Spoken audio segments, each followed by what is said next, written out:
ساعت 4 بود. نه خدای خوب. نویز نداشت.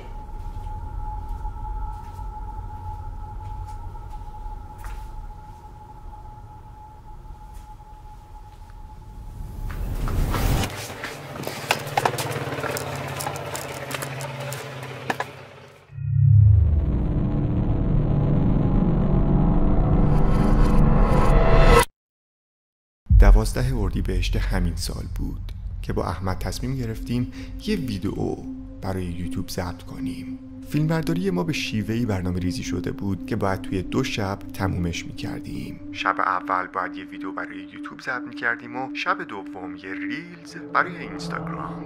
برنامه ها رو چیدیم و خونه مورد علاقه‌مو که چند تا اتفاق عجیب واسم توش افتاد و رزرو کردیم که پروژه رو اونجا ضبط کنیم. احمد رو سوار کردم و رفتیم به سمت خونه و یادم شب اول باید ویدیوی یوتیوب رو ضبط میکردیم. اون فیلم رو من اینجا نذاشتم و به هم اجازه بدید که بهتون توضیح بدم چه فیلمی الان قراره ببینید. من راستش این فیلمایی که ضبط میکنم بعضیاشون پشت صحنه‌ای عجیب‌تر و شاید ترسناکتری از خود ویدئوی اصلی داشته باشن، ولی حالا چون کوتاهن و درست فیلم برداری نشدن و شخصیان، خیلی از اونا رو نشون ندادم بهتون تا حالا و هیچ برنامه‌ای راجبش نداشتم. اما این بار وقتی یه نگاهی به آرشیو خودم انداختم با چند فیلم از خودم مواجه شدم که در حال ضبط ویدیو هستم و اتفاقایی پشت صحنه افتاده و خطرایی از بیخ گوشمون گذشته که واقعاً حیفم اومد بهتون نشونش ندم. که این اتفاقات هم ماورایی هن، هم دزدی هن و کلاً یه سری اتفاقات عجیبی هن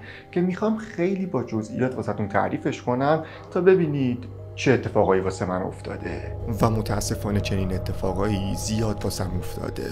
اما خب یا فیلم نگرفتم یا اگه گرفتم بد گرفتم و چیزی نبود که بشه ازش استفاده کرد. اما از بین این مثلا 100 اتفاق چند تاش هست که خیلی واضح تر ضبط شدن و واقعا ممکنه ترسناک باشن. که اولین اتفاق همونطور که بهتون گفتم مربوط به 12 اردیبهشت همین امسال بود که با احمد رفته بودیم تا 2 شب فیلمبرداری انجام بدیم. فیلمبرداری شب اول رو بیاین شروع کنیم و اینکه چرا من اصلا اون فیلمو نذاشتم. یادمه که شخصی واسم یه مراسم معرفی کرده بود که حاوی طلسم و تخته ویجی بورد و یه سری وسایل خاصی بود که باید انجامش میدادن. وقتی پیامش رو دیدم و اون مراحل انجام مراسم رو نگاه کردم واقعا جذبش شدم. با احمد رفتیم اونجا تا این مراسم رو انجام بدیم و ویدیوشو مثل همیشه بذارم یوتیوب. اما خب هیچ اتفاقی توی مراسم نیفتاد و شاید تقریبا 5 ساعت یا حتی بیشتر داشتیم مراسم رو انجام میدادیم و فیلم ضبط میکردیم. و چون اتفاق خاصی نیفتاد توی فیلمه و همچین یکم بی هیجان و بی مزه بود کلا فیلمبرداری رو کنسل کردم. شلوغش زیاد شد. چیزی حس کردی یا نه؟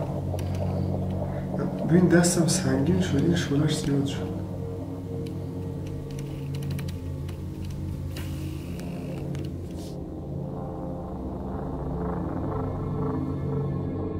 لطفاً اگه کسی اینجاست یه صدای تو لطفاً.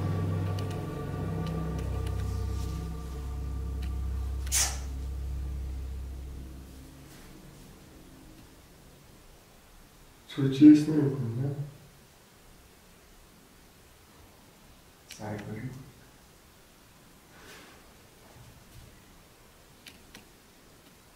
کن نیم ساعته داری بیشتر چند ساعت همینجوری میکنی؟ 1 ساعت جای این 2 ساعت جای آینه این 1 ساعت تنهای مطلقی دیگه پیخ نرفته یکی پیخ نرفته چرا تو پیخ؟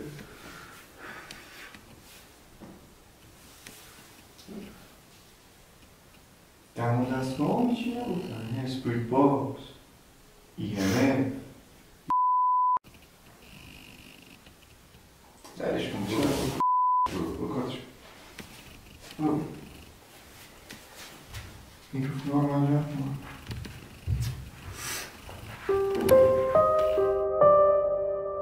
دوربینا رو جمع کردیم و واقعا ضد حال خورده بودم. تقریبا 1-2 ساعت با احمد داشتیم حرف میزدیم و همینجوری صحبت میکردیم تا اینکه تقریبا ساعتای 1 شب شد و تصمیم گرفتیم بریم بخوابیم تا فردا شب انرژی کافی واسه ضبط ریلز داشته باشیم که همون لحظه یه فکری به سرم زد. به احمد گفتم نظرت چیه موقع خواب یه دوربین بذاریم تا ازمون ویدیو بگیره؟ احمدم چیزی نگفت و موافقت کرد. این کار رو من معمولا زیاد انجام میدم و حتی توی چالش‌های قبلی هم انجام دادم که وقتی یه مراسم انجام میدیم و تموم میشه و شبش قراره توی اون خونه بخوابیم، یه دوربین هنگام خوابیدن هم همیشه یه جا قرار میدم تا حالا اگه اتفاقی افتاد، صدایی ضبط شد، چیزی حرکت کرد یا هرچی، یه ویدیو ازش بگیره که استفاده کنم. و این یه عادت واسه من. و این بار این شب با احمدم تصمیم گرفتم این کار رو انجام بدم. یه دوربین برداشتم، یه جا کاشتم و یادم تقریباً باتریش و حافظش 5 ساعت پشت سر هم ضبط میکرد و واقعا تایم خوبی بود. دوربین رو یه جا قرار دادم و بعد اینکه تقریباً نیم ساعت با احمد حرف زدیم جفتمون رو خواب برد. لامپ خاموش نمی‌کنی؟ لامپو؟ خب دوربین رو نگاه کردم، اونو خاموش کنیم هیچ معلوم نیست. خوابت نمیبره؟ خوابت میبره؟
اما این اتفاق چیزی نبود که بخواد زیاد منو بترسونه، بلکه اتفاق شب بعدش بود. شب بعد قرار بر این بود که یه ریلز واسه اینستا ضبط کنیم و اگه در جریان باشید تازگی‌ها توی اینستا فیلم‌های کوتاهی میسازن به اسم خاطرات ترسناک شما که فکر کنم دیده باشیدش و اون فیلم‌ها رو من از خیلی وقت پیش ضبط کردم که تصمیم گرفتم الان بذارم. خلاصه شب آخر در حال ضبط ریلز بودیم که یه اتفاق بسیار جدی و خطرناک واسمون افتاد. بریم؟ وایسا. خب 2000 خوبه. الان فیس دیده نمیشه دیگه. آره نمیخوام وقتی اینجام فیسم معلوم. فهمیدم. اوکی؟ وای این صدا کولر خیلیه. صدا کولر. خاموش کنم بهتر نیست؟ از اون موقع روشن؟ آره. احمد. خب دهن سرویس الان 1 ساعت برم چیز. حال تو باید بگی خب. اوکی برو بگی دلش. خواهی چکار کنی خب؟ بگیر دیگه چیکار کنم؟ بس صدا رو قطع کنم. صدا گذاری کنم. چیکار کنم؟ کلش ها. بریم. وایسا. بیا. 3 2 1.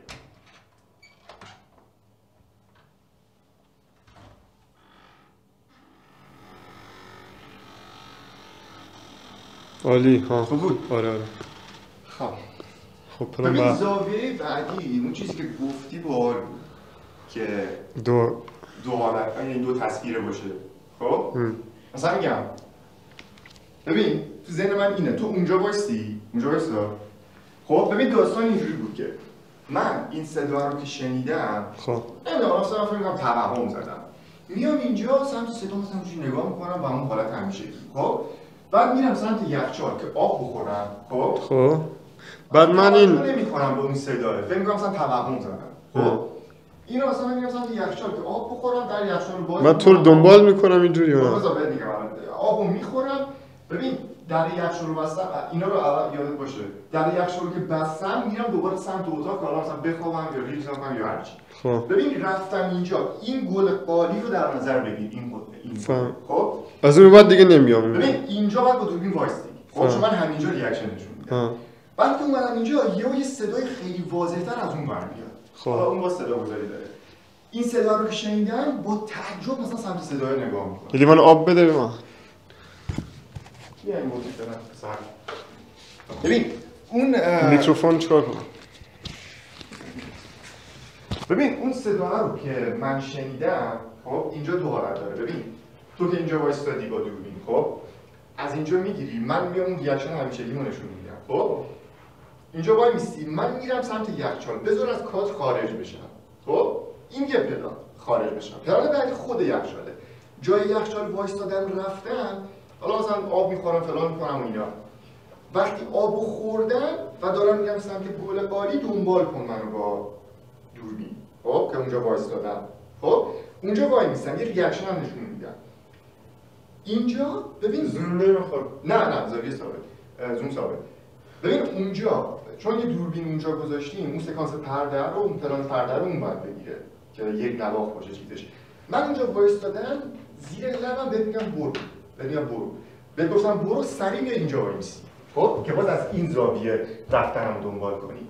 بعد من اینجا یواش میرم سمت پنجره، اون زاویه اونجا میگیره قشنگ چیزه، بسته است چیزش، کلوزه. اونجا که بود من میرم نزدیک دوربین، پرده رو میذارم کنار، بعد قشنگ ضبط میکنه دیگه. با تعجب نگاه میکنم. تا زمانی هم که نگفتم کات نور اوکیه، این نور داخل اون اوکی میکنه. آره اون لنزش اف چیزه، اف 1.8 نور داره. الان نور اینجا اوکیه، چون اف 4 بود. نه خدای خوب بود. نویز نداشت. طبیعی بود. بعد اینو بندازید غیر طبیعی میشه. با غیر طبیعیش کار نداره، نویز نداشته باشه. مطمئنی نداره؟ نویز که نداره. حاجی مثلا شب دیگه. نگاه الان مثلا یه آهنگربا داره که مثلا توی یخچال بزنه. نمیخواد. خواهد اول فیلم نگذاشتیم دیگه. همین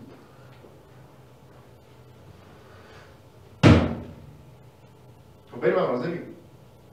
بعد اون صدا رو باید کلا قطع کنم. کوله. صدا در راحت پیدا میشه ولی یخچال رو باید ساوند افکت پیدا کنه. تمام.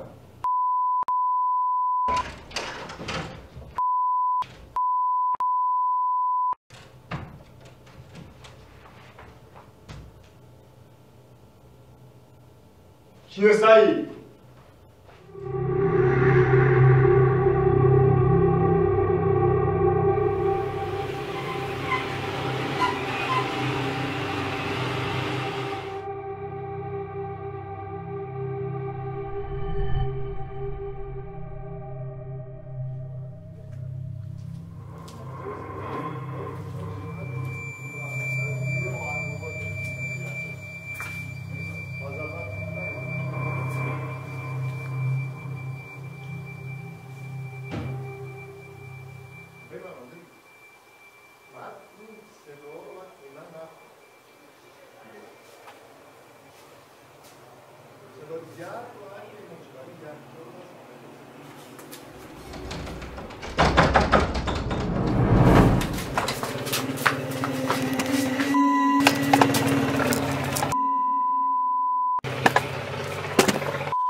خدا وکیلی برداشت رو رفت.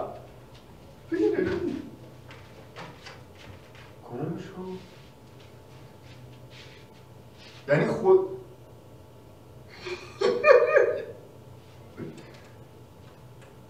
شما باید زن بزنید. دیرشن دوز بود. بابا داشتی اینو انداخت.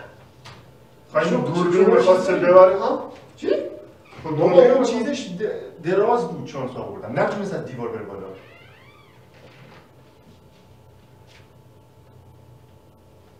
الان مثلا میخواست بیاد داخل. ها در بسته بود شانسمون.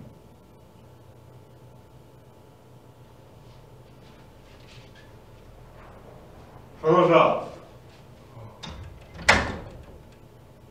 حاجی شانس آوردیم اینو بلند کردیم، کوتاه بود راحت از رو دیوار می‌برد. باید جمع کن بریم یا زنگ بزنم به موبایل هم سعادت داری. شیت خانه ریده شد تو دوربینت. شکست نه؟ بله. لازم اون لنز چیزه هست خیلی مهم نیست. شیت حاجی موتورش چیز نباشه دوباره میاد پاشو بریم. بابا بیاییم چیز آخرش رو بگیریم. برو کن با 4 تا پدال دیگه. وقتی پاشو بریم. حاجی پشمون ریخت عجیب. شما تو در قفل بود. پاشو جمع. یعنی ببین در باز بود. بس پاشه شدم. وقتی من خب بیا باز کنیم 4 تا پدال آخر بگیریم دیگه این هم رو. خدا اگه بیام سعید. بچه‌ها سعید به شدت من تعجب میکنم ریلکس. بابا ریلکس من خنده عصبی میکنم خیلی. یعنی من تو هر خودشون میخندیدی. بابا میگم من دنبال روزه میرفتم میخندیدم. خنده عصبیه نمیدونم چرا اینجوریه. من کپ کرده بودم. برای بچه الان ما دوربینا رو گذاشته بودیم اینجا بعد شانس آوردیم ضبط کرد. فهم بوق زد فهم اومد. حساب کنه؟ برش کن بیاد در میزنه بیا فکر کنم بیاد در میزنه. نیست پس. ما دوربین رو گذاشتیم داشتیم اینجا ریل ضبط میکردیم. اصلا حواسم نبود یهو اومد یکی در رو تون باز کرد و من صدای دویدن شنیدم و فهمیدم دوربین اونجاست. پی بردم این دزده، یعنی شک نداشتم دزده. بعد نکته عجیبش اینجاست که الان ما با احمد بحث میکردیم اینه که این دزده یه قصد فراتر از دزدیدن داشت. اصلا به دوربین و اینا اصلا نگاه نکرد. اون ضبط کرد دوربین فکر کنم راست شبیه بودی اینا. ببین چون اگه مثلا میگه یا ندید دوربین رو که دیده. ببین اگه مثلا میگم هدفش فقط دزدیدن بود میومد دوربین رو برمی‌داشت میرفت خیلی سوسکی و یواش. یعنی اگه این صدای در رو ایجاد نمی‌کرد من نمیفهمیدم. دوربین رو برمی‌داشت میرفت من نمیفهمیدم اصلا. ولی این مشخصه قصدش ما بودیم. فکر کرد مثلا اینجا شاید یه چیز با ارزش‌تری باشه. دوباره چک کنیم چاقو چیزی دستش نبوده. شاید می‌خواست شانس آوردیم اون دوربین اونجا رو عمودی نذاشتیم مثل حرف تو. تو یه بار گفتی تو گفتی واسه ریلزه عمودی بذار که عمودی بگیره. من گفتم نه افقی بذار فوقش کراپ میزنم اون زاویه دلخواهمو. کراپ گذاشتیم هم سایه‌اش افتاد و هودیش معلوم شد. هیچ دیگه‌اش معلوم نشد. و اینجا دوربین هم نداره حالا بخوایم مثلا با دوربین نگاه کنیم. واسه نه. بعد هیچ اومد درو باز کرد دید در قفل. شانس آوردیم در قفل بود. ببین در باز بود. من میگم خب سلاح داشت. باور کن سلاح داشت. استنا میرسه بابا این دزده چون من داد زدم رید به خودش که دوربین رو همونجا ول کرد. شانس آوردیم سپایه رو خیلی دراز کرده بودم. خب بعد اصلا حمل و نقلش سخت بود. این دیوار اینجاشون کوتاهه از دیوار اومده بود. بعد دوربین رو برداشت تا من یعنی اینقدر جیغ زدم الان همه اینجام درد میکنه. این تا دید که من دارم جیغ میزنم سپایه رو همونجا انداخت و اصلا لنزه رو نکن اینو دیده میشه نه؟ لنزه اصلا به چخ رفت فراوش. اصلا لنزه به چخ رفت. دوربین رو همونجا انداخت با سپایه از دیوار بالا رفت فرار کرد. واضح دیدید که چه اتفاقی افتاد و خدا رحم کرد که در رو قفل کرده بودیم.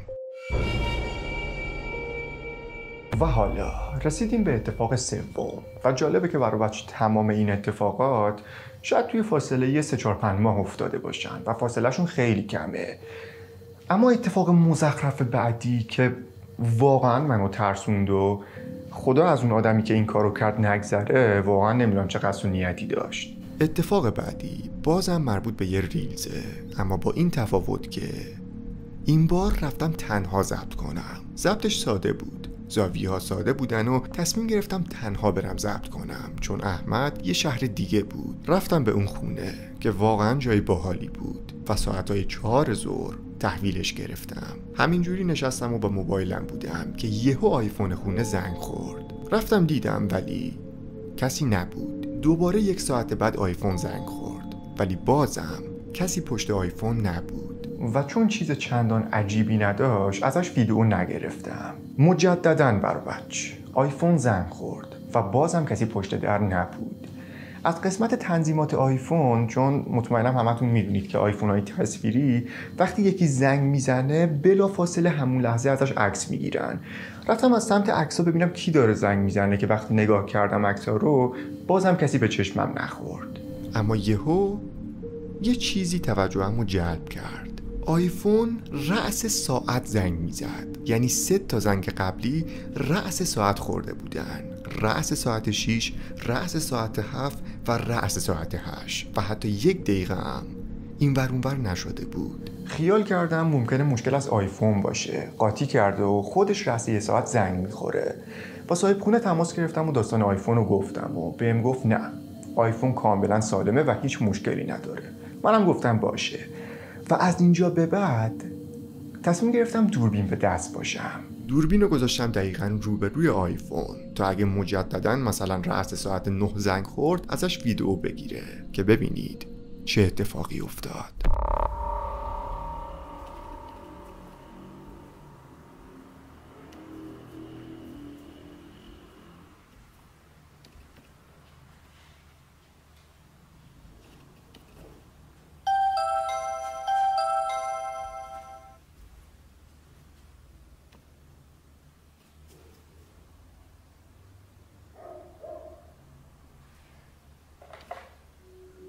بله.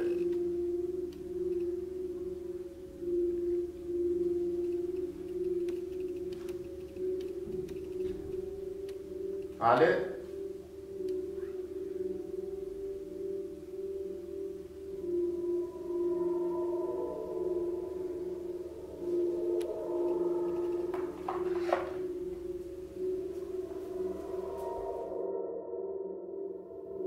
الان تقریبا ساعت 9 شب ایناست، 9:30 ایناست. من تنها اومده بودم اینجا ریل ضبط کنم، یه جای خیلی عجیب غریب و مسخره. بعد حالا اینکه برقای و رفته رو کاری ندارم، ساعت 9:30 شب، یه روز فلش رو بزنم.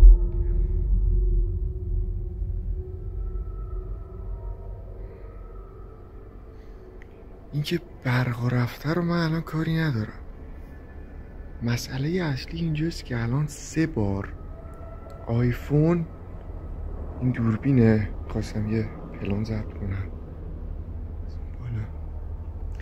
مسئله اصلی اینجاست که این آیفون نمیدونم چرا رأس ساعت زنگ میخوره. الان برق رفته، نمیشه نشونتون بدم، فعلا تنظیمات داشت، مموری هم داره. جالب، حالا اگه تونستم عکساشو از توش در میارم. این الان رأس ساعت زنگ میخوره بر وجه. یعنی من از موقعی که اومدم یه بار رأس ساعت 6 زنگ خورد، یه بار 7، یه بار هم 8. خب بعد یه بار هم 9. اینو گفته، یه بار هم 9. 4 بار که الان 10 دقیقه است، تقریبا 15 دقیقه است برقا رفته. 4 بار آیفون رأس ساعت زنگ خورد، حتی 1 دقیقه هم این ور اون ور نشده. بعد علاوه بر اون من یه سری صدای صحبت و پچ از بیرون میشنوم. یه ماشین اون بیرون روشنه، هی روشن میشه هی خاموش میشه، نمیدونم داستان چیه. الان واقعا جرئت نمیکنم برم بیرون.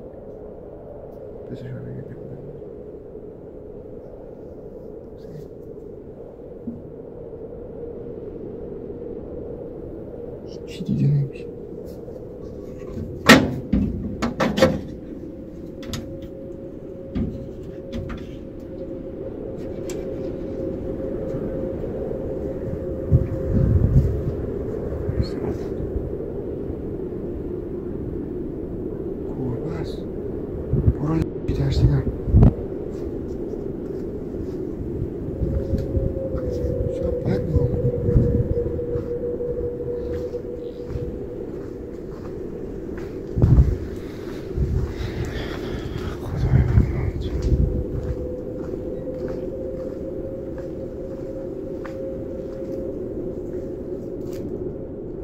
بفرمایید، با کسی کار داشتید؟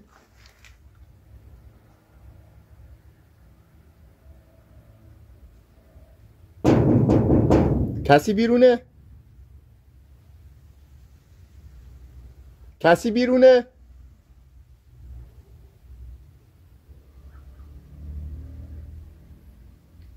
کاری داشتید با بنده؟ کسی بیرونه؟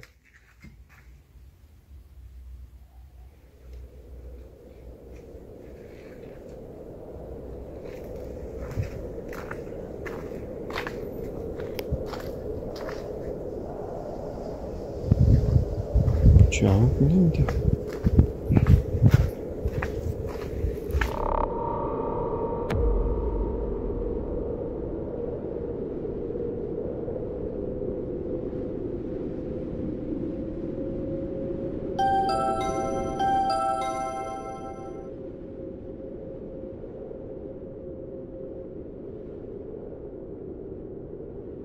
چندین بار براش این اتفاق افتاد و واقعا اون لحظه تنها باشی تو خونه و چه این اتفاقی بیفته خیلی ترسناکه.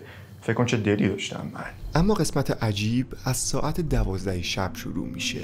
دوباره آیفون رأس ساعت 12 شب زنگ خورد، اما این بار یکی پشتش دیده میشه.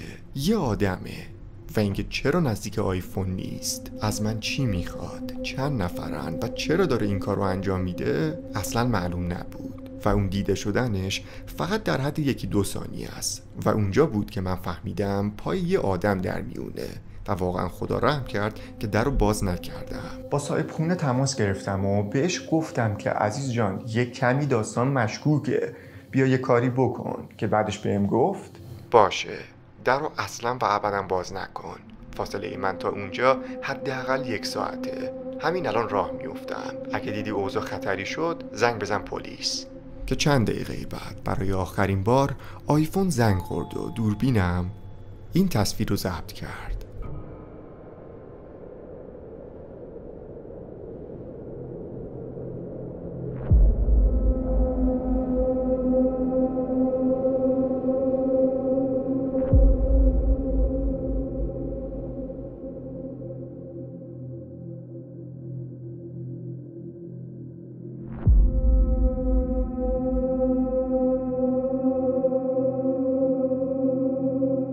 درسته برای بچه، یه نفر به زور قصد داشت وارد خونه بشه و چون یه قسمت آیفون چراغ ماشین دیدم، حدس من اینه که 2 نفر بودن که دیدم وقتی نمیشه و من بیرون نمیام از خونه، آخرین تلاشاشونو کردن و بیخیال شدن و واقعا خدا رحم کرد که در اون لحظه باز نکردم. و شما فکر کنید که اینا چند ساعت پشت در منتظر من بودن، از ساعت 6 عصر تا 3 شب. و مورد بعدی اینه که چون سبکم ترسناکه، معمولا خونه هایی رزرو میکنم که قدیمی ساختر باشن و توی محله های دور افتاده باشن. به خاطر همین کسی زیاد بهشون شک نکرده بود و وقتی دیدن من در رو باز نمی کنم، آخرین تلاشای خودشونو کردن، ولی بیفایده بود. بعد 2 ساعت صاحب خونه اومد و همه چی امن و امان شده بود. خونه رو بهش پس دادم، سوار ماشینم شدم و شتابان رفتم سمت خونه خودم، چون واقعا شب من اونجا خواب نمی برد. و اما فیلم و اتفاق آخر که همین 2 هفته پیش اتفاق افتاد و هیچ جوابی واسش ندارم که بدم، چون از هر جهتی بهش نگاه کردم غیر منطقی بود. داستان این اتفاق از این قراره که من به همراه 2 تا از رفیقام یعنی حسین و صدرا قرار بود برای چند روز بریم تفریح. با حسین سوار ماشین شدیم و چون صدرا یه جای دیگه بود، تقریباً 1.5 ساعت لوکیشنش با ما فاصله داشت. ساعت 1 شب بود. با حسین راه افتادیم تا بریم سمت صدرا که شب پیشش بخوابیم و فردا بریم تفریح. و حدس بزنید که چی شد؟ ماشین داخل یه جاده بسیار مزخرف از کار افتاد و راه نمی رفت. با حسین زدیم ماشین رو بغل و اگه بخوام با جزئیات تر بهتون بگم، ماشین روشن می شد، استارت می خورد، فقط وقتی روشن می شد دور موتورش می اومد پایین و یهو خاموش می شد و اون آخرا اونقدری اوضاعش بد شده بود که دیگه اصلا روشن نمی شد.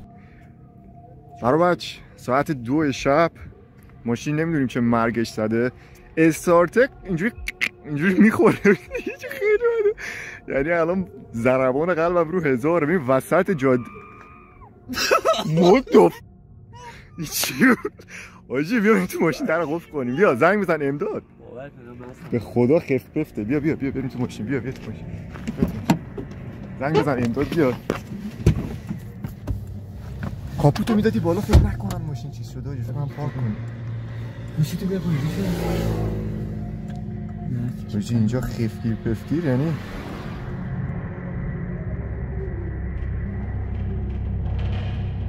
بذارید بگم که دقیقاً چی شد. وقتی داشتم میرفتم و تقریباً 100 متر از ماشین دور شدم دیدم یه چیز سیاهی داره عقب میره و صورتش هم کامل سفیده. ترسیدم. واقعاً فکر کردم تفهم زدم. ولی در همون حین که داشتم نزدیکش میشدم یه جا با چشم واضح دیدمش و قسمت عجیبی اینجاست که قدم زدنام ناخودآگاه بود و داشتم مدام بهش نزدیک و نزدیکتر میشدم که یهو اومد سمتم. اندازش واقعا بزرگ بود و مطمئنم حیوان نبود. صورتش سفید بود و یه چیزی انگار دستش بود. با تمام سرعت رفتم سمت ماشین حسین، در رو از داخل قفل کردم و چنان استرس داشتم که حسین از من بیشتر ترسید. وقتی رسیدم پیش حسین اون حتی از من بیشتر ترسید چون ریاکشنم خیلی بد بود. سوار ماشین شدم، در رو قفل کردم و عجیبه که دیگه ندیدم اون موجودو و اصلا انگار دنبالم نیومد. انگار غیب شده بود و واقعا نمیدونستم چیه. آخر سر امداد اومد و ما رو برد و وقتی از امداد پرسیدم همچین چیزی دیدم و ویدیوشو گرفتم، گفت احتمال داره یه معتادی، یه بی خانمانی، یه چیزی باشه که میخواسته بترسوندت چون این اطراف خون متروکه زیاد داره. باز همکارش میگفت نه، اون چیزی که دیدی ممکنه واقعا جن باشه و کلا تا خود مقصد راجع به این چیزی که دیدم و اتفاقی که افتاد داشتیم بحث میکردیم و واقعا اتفاق عجیبی بود. 4 اتفاق که توی فاصله کمی افتادن واسم و حیفم اومد بهتون نشونش ندم.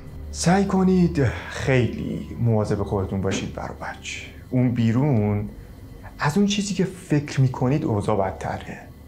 وسایل قیمتی، وسایلی که زیاد توی چشمن و وسایلی که حالا یه کمی گرونن و سعی کنید زیاد به خودتون این ور اون ور نبرید تا آخر شب بیرون نمونید چون همونطور که دیدید اوضاع واقعا خیلی فاجعه باره و شانس آوردم واقعا بلایی سرم نیومد. خلاصه امیدوارم از این ویدیو لذت برده باشید. اگه اتفاق عجیب تری افتاد حتما بازم ویدیو میگیرم واسهتون میذارم و حتما به این بگید از بین این اتفاقایی که واسه من افتاد کدوم یکی از همه بیشتر ترسناک بود و ذهن شما رو درگیر کرد. من خودم اتفاق سوم واقعا واسم خیلی ترسناک بود و حس بدی اون لحظه داشتم. خلاصه مرسی که فیلمو تا اینجا تماشا کردیم برو بچه. عشق منید و تا ویدیوهای بعدی خدا نگهدار.